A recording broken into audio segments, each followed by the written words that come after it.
Once, in a land of golden fields and flowing rivers, there stood a kingdom suffering under the weight of its own ruler. King Obadele sat atop his jeweled throne, feasting on roasted meats and sweet fruits while his people scoured the dry earth for scraps. Every harvest, he demanded more tribute, hoarding grain in his vast storehouses while children wept from hunger in the streets. Among the starving villagers was Adama, a girl of 13 with keen eyes and a sharper mind. She watched as her people bent under the burden of the king's greed, their backs breaking as they carried baskets of food they would never taste. But Adama did not cry. Instead, she thought, and in her heart, a plan began to take root. King Obadele's hunger was legendary, not just for food but for wealth and power. Each day, he demanded more gold, more livestock, more of everything his people had. His advisors whispered warnings of unrest, but he dismissed them with a wave of his hand.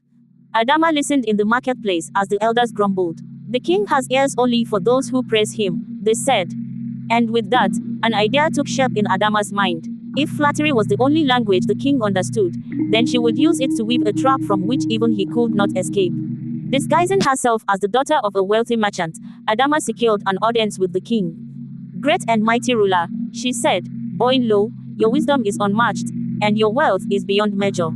But there is a treasure more valuable than all you possess, hidden in your very own kingdom." King Obadele's eyes gleamed with curiosity. "Speak, child, what is this treasure?" "A fruit so rare and sweet that it grants those who taste it the strength of a lion and the wisdom of the gods. But it can only be found by one who is truly deserving," Adama said, her voice smooth as honey. "Would you not wish to claim it for yourself?"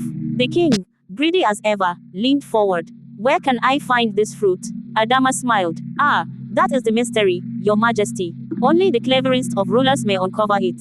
And so, the first thread of her trap was spun. Determined to claim the mythical fruit, King Obadele ordered his finest men to search every corner of the kingdom. They combed through forests, climbed the tallest mountains, and dug through the earth, but the fruit remained elusive. Each night, Adama would visit the palace and whisper new clues into the king's ear, leading him further into confusion. She spoke of a tree that only bloomed under the light of a full moon and of a river that flowed backward when the fruit ripened. The king, blind to her deception, sent more men, drained more resources, and ignored the growing famine in his land.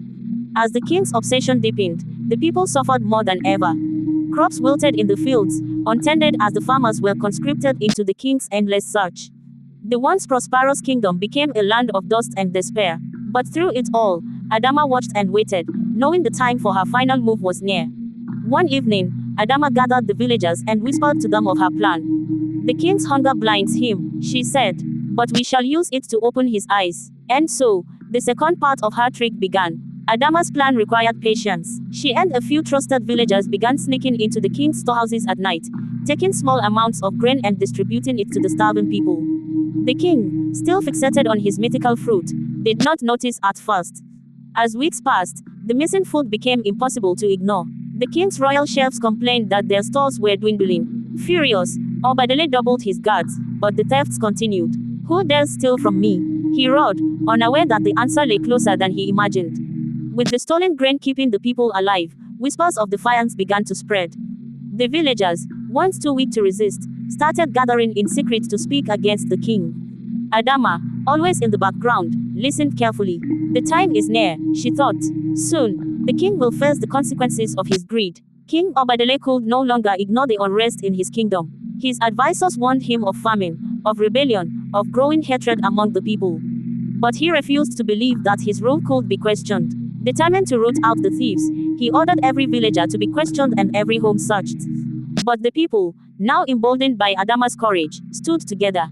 "We know nothing of missing grain," they lied, their eyes burning with quiet defiance. And so, the king's desperation grew, and Adama's trap tightened around him. With the king on edge, Adama prepared her final move. She spread word of an oracle, an old woman who lived deep in the forest, who alone knew the truth of the missing food and the mythical fruit.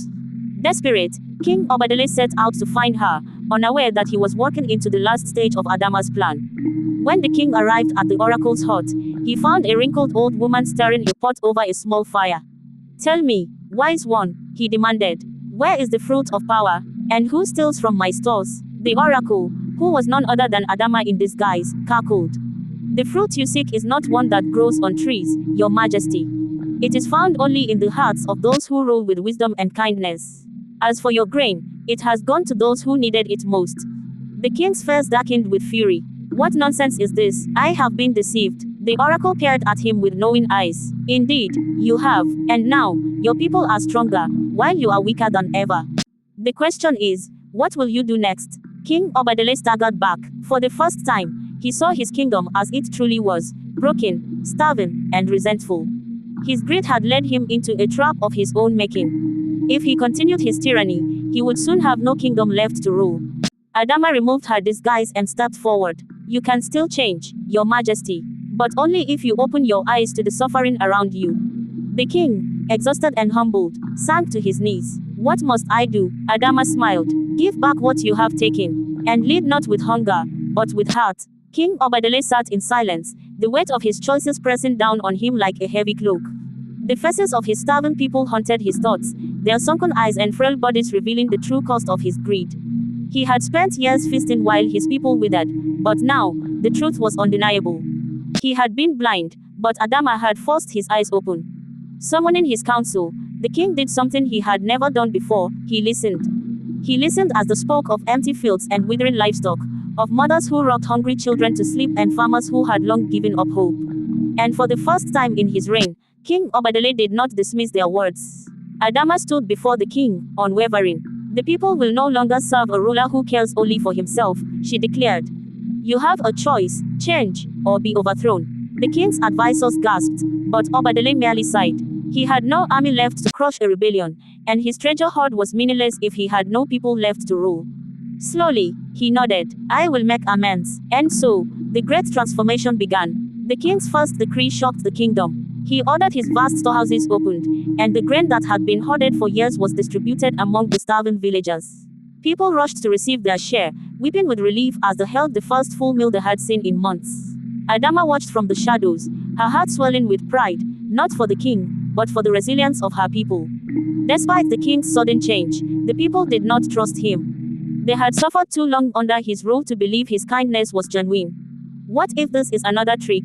The elders murmured among themselves. What if, once we grow strong again, he takes it all back? Adama knew their fears were justified. She approached the king with a final challenge. If you truly wish to change, she said, give the land back to the people. Let them rule themselves, so that no king may hoard wealth while others starve. King Obadele paled at the thought. To relinquish power entirely, it was unthinkable, but as he gazed out at the crowd, he realized something profound. He was not feared anymore. He was pitied, and that, more than anything, made him ashamed. After many sleepless nights, the king made his final decree.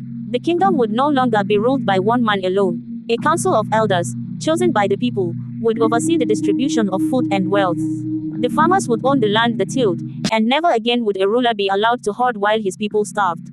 The people erupted in celebration. Adama, standing in the midst of them, finally allowed herself to smile. Justice had been won, not through war or violence, but through wit, patience, and the power of a single voice refusing to be silenced. Though the kingdom had begun to rebuild, not all were pleased with the changes. Some of the nobles and merchants, who had benefited from the king's greed, resisted the shift in power. They conspired in secret, whispering of ways to regain control. But Adama, ever watchful, was ready. She devised another clever plan, exposing the traitors before the cold act. The people, now empowered and fearless, cast out those who sought to bring back the old ways. The kingdom, once trapped in a cycle of suffering, had truly begun to heal. As the council of elders took control, they sought Adama's wisdom in matters beyond just governance. They invited her to shape the future of the land, ensuring no ruler would ever again wield absolute power. With her guidance, the kingdom thrived. The people began new traditions, where every harvest season, they celebrated the end of greed and the rise of fairness. Songs and stories were sung about the clever girl who had changed their fate. The kingdom flourished in unity, and prosperity was no longer reserved for a select few. Years passed, and Adama remained a pillar of wisdom. Though she never sought a throne, the people honored her as the voice of justice. Villages once forgotten by the crown became thriving communities, and children grew up learning the story of the girl who had outwitted the greedy king. King Obadele, now aged and weary, often walked among the people, humbled by the lesson Adama had taught him. He spent his final years repaying his debt, working side by side with the very villagers he had once ignored. And when he passed, he left behind not a legacy of greed, but a kingdom reborn through the courage of one girl who had dared to challenge the impossible. And as for Adama, she became a legend, her name whispered in every corner of the land. The girl who had tricked the greedy king, not with swords or armies, but with wisdom and courage. The girl who had saved them all.